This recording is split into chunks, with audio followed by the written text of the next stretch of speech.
Hello बच्चों, कैसे हो सभी लोग। उम्मीद है कि बहुत अच्छे तरीके से पढ़ाई लिखाई कर रहे हो भाई। ज्यादा घूमने उमने की कोशिश ना करिए। फिर से स्वागत है आप लोगों को आपके प्यारे channel best with bright institute में, जो कि आपके सबसे चहेते विपिन सर के द्वारा पढ़ाया जाएगा। और आज हम स्टार्ट करने जा रहे हैं। क्लास 9 के कुछ बच्चों ने रिक्वेस्ट किया था कि सर जो पहला चैप्टर है बड़ा डिफिकल्ट लग रहा है। तो हमने बोला ठीक है भाई, आपकी डिफिकल्टी अगर है तो हम उसको खत्म कर देंगे। डिफिकल्ट कोई भी चीज नहीं। आज हमें पढ़ना है कि अबाउट मोशन। अब आपको ये चीज तो पता है कि मोशन मतलब होता क्या चीज है, ठीक है। ये तो आप नहीं बोल सकते कि सर हमें मोशन वगैरह के बारे में कुछ भी नहीं पता है।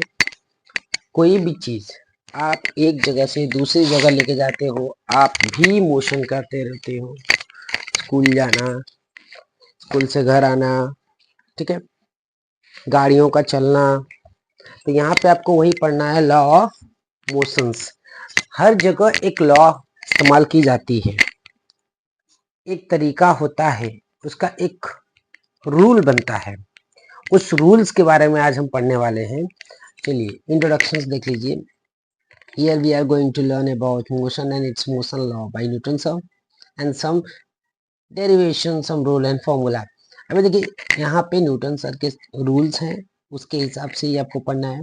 अब यहाँ पे रेस्ट का मतलब एक चीज, रेस्ट और मोशन में यही फर्क सिर्फ होती है। जैसे आप एक पेड़ को देख रहे हो, ठीक है, पेड़ अपनी जगह पे एज इट इज रखा गया है। खम्मा देख रहे हो, घर लगाया हुआ घर बनाया हुआ देख रहे हो। आप खिलौने का घर बना लीजिए, उसको जब तक कि आप एक्सटर्नल फोर्स मतलब बाहर से कोई फोर्स ला के अप्लाई नहीं कराओगे, तब तक वो अपनी जगह से हिलेगा नहीं, ठीक है। चलिए आगे देख लेते हैं। आपका एजेंडा कुछ ऐसा है, हमें पढ़ाई क्या क्या करनी है वो देख लीजिए। पहला इंट्रोडक्शन तो हो चुका है आपका, motion, distance, displacement, acceleration and Newton's law. बहुत छोटा चैप्टर है तो हम ज्यादा टाइम नहीं खर्च करेंगे आपका, डायरेक्ट लेके चलते हैं आपको एक नई सी कंडीशंस पे। देखिए सबसे पहले आपको बताया गया है कि हमें ये समझना चाहिए कि मोशंस मतलब होता क्या चीजें हैं। तो मोशंस को समझने के लिए जैसे आपके बुक में ये चीज दिया रहेगा कि in which of the following example can you sense motion, ठीक है। अभी देखो, a flight of a bird, अब मतलब कोई चिड़िया उड़ रही है तो मोशन में है कि नहीं है। तो आप खुद ही सोचो, जब वो उड़ रही है, जैसे कि हम जब चल रहे हैं या फिर हम दौड़ रहे हैं, तो आप मोशन में है कि नहीं है, है, ठीक है। A stationary train, a stone lying on the hill.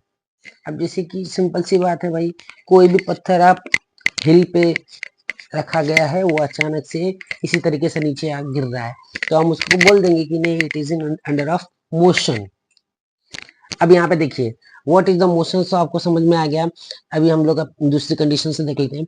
It change in position और orientation over time relative to the reference point.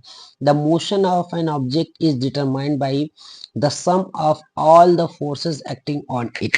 देखिए कैसा, मोशन का मतलब ये होता है कि आप अलग अलग अप्लाई फोर्स अप्लाई करते हो, किसी दूसरी चीज को मोशन में लाते हो तो आपको फोर्स अप्लाई करना पड़ता है। आप चल रहे हो तो आपको फोर्स अप्लाई करना पड़ता है, ठीक है। अब इसके बाद आता है कि हम इस बात को लेके बहुत पहले से कंफ्यूज थे, डिस्टेंस और डिस्प्लेसमेंट का मतलब क्या होता है भाई। अरे डिस्टेंस और डिस्प्लेसमेंट का मतलब है कुछ, ठीक है। कुछ लोग बोलते हैं कि नहीं सर सेम होता है, सेम नहीं होता भाई, ऐसे कैसे हो सकता है। तो देखिए आज डिस्टेंस और डिस्प्लेसमेंट के बीच का फर्क क्या है। Distance means actual path covered by an object or subject from one point to another point। Distance का मतलब एक सिंपल सा आपको बताना चाहता हूं मैं कि कोई भी एक चीज को ले लीजिए जो कि आपके घर के पास है, ठीक है। आपके घर के पास से आप स्कूल गए, स्कूल से रिटर्न घर पे आए, तो आपने कितना डिस्टेंस कवर किया है। आपका सपोज स्कूल आपके घर से 10 किलोमीटर है, ठीक है। तो आप स्कूल गए, स्कूल से वापस से घर पे आए, मतलब कि 20 किलोमीटर डिस्टेंस आपने कवर किया है। अब देखिए whereas displacement is a minimum distance between from starting to end. अभी देखिए अभी मैंने आपको बताया सिंपल सा कि आप अपने घर से स्कूल गए थे, स्कूल से वापस से घर आए, इसके बीच में आपने डिस्टेंस तो फाइंड आउट किया 20 किलोमीटर है, लेकिन डिस्प्लेसमेंट की अगर मैं बात करूं, मुझे ये चीज देखना है कि स्टार्टिंग पॉइंट क्या है, आपका घर, एंडिंग पॉइंट क्या है, आपका घर ही है। तो आप वापस से अपने घर पे आ गए, मतलब डिस्प्लेसमेंट का मतलब हो जाएगा 0। ठीक है, और इस बातों का ध्यान देना है कि आप इसमें गलती ना करें। ठीक है, आगे चलिए। अभी देखिए, इसके बाद आपको समझाया जाता है कि what is the meaning of speed. अब भाई स्पीड क्या चीज होती है, आपको पता ही होगा स्पीड का मतलब क्या होता है। अगर नहीं पता है तो आज ही समझ लीजिए, total distance travel by any object with respect to time. आप टाइम के हिसाब से ही कहीं ना कहीं जा सकते हो, और कितना स्पीड में जा रहे हो, आपको कितना टाइम लग रहा है। आप कहीं भी जाओगे तो ऑब्वियसली टाइम तो जाएगा ही जाएगा। तो मतलब आप सिंपल सा समझ लीजिए कि आप गाड़ी चला रहे हो, 10 किलोमीटर गाड़ी चलाए आपने, 10 किलोमीटर 10 मिनट में चलाया, तो उसकी स्पीड कितनी रहेगी। बस वही सिंपल सी बात, 10 किलोमीटर डिवाइडेड बाई 10 मिनट। ठीक है, अब 10 किलोमीटर है, हम किलोमीटर पर मिनट ले रहे हैं, बट एक्चुअली यहाँ पे मीटर पर सेकंड के हिसाब से ज़्यादा चलता है, तो आपको उस कंडीशन में कन्वर्ट करके फिर लेना पड़ जाएगा। ठीक है, उसके बाद आता है वेलोसिटी। अब देखो वेलोसिटी का मतलब क्या होता है, स्पीड और वेलोसिटी में देखो एक फर्क होता है। हम स्पीड मतलब डिस्टेंस अपॉन टाइम निकालते हैं, लेकिन बट वेलोसिटी मतलब कि डिस्प्लेसमेंट अपॉन टाइम होता है। इन चीजों को आपको याद रखना पड़ेगा। ठीक है, दोनों सेम ही है, बट एक जगह डिस्टेंस और एक जगह डिस्प्लेसमेंट है। आपका वेलोसिटी 0 भी हो सकता है, बट आपकी स्पीड कभी 0 नहीं हो सकती है, इस बात को हमेशा याद रखना। आगे चलते हैं, यहाँ पे आपने देखा होगा वेलोसिटी मतलब total displacement travel by object पर टाइम। अभी तुम लोग को बताया गया है वेक्टर एंड स्केलर। वेक्टर और स्केलर का मतलब क्या होता है, ये चीजों को आपको समझने के लिए बहुत सिंपल तरीका में मैं आपको बताऊंगा। कहने का मतलब है, आप स्कूल से घर पे गए हो तो आपको डायरेक्शन पता है बराबर, कि आपको किस साइड जाना है, किस ईस्ट वेस्ट नॉर्थ साउथ किस डायरेक्शन में आपको जाना है, एंड आपकी स्पीड का वैल्यू क्या रहेगी, आप कितनी स्पीड पे चल रहे हो। इसी तरीके से आप समझिए, क्योंकि वेक्टर का मतलब होता है a quantity that has both magnitude and direction. अभी कैसा है कि सब सिंपल सा फॉर्मूला यहाँ पे आप देख सकते हो कि मैंने आपको एक चीज दिखाया हुआ है कि अगर, ठीक है, यहाँ पे आप देख रहे हो ये कंडीशन में, अगर जब आप देखोगे तो क्या लिखा है, सो वैल्यू एंड